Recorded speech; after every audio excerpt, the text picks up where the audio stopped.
Okay, det her er fucking interessant. Pandemiforskerne kan nu svare på, hvad der egentlig var sket, hvis Danmark ikke var lukket ned under coronakrisen for nu 5 år siden.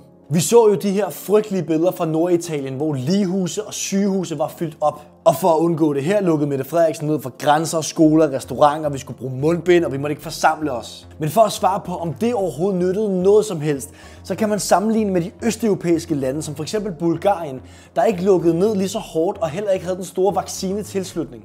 Hele 1% af den bulgariske befolkning døde faktisk af covid-19 fra 2020 til 2022, og det er altså 3 gange så høj overdødelighed som i de vestlige lande. Men hvad så med Sverige, som vi husker som den lykkelige nabo, der havde meget færre restriktioner og alligevel kom helskindet igennem coronakrisen? Grafen her viser faktisk, at svenskerne isolerede sig stort set lige så meget, som os danskere gjorde. De gjorde det bare på baggrund af anbefalinger og råd, hvor vi fik nogle regler og nogle restriktioner, vi skulle følge.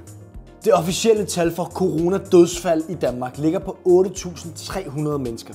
Og de her matematiske modeller viser, at uden en nedlukning ville der alene i første bølge have været 21.000 dødsfald i Danmark.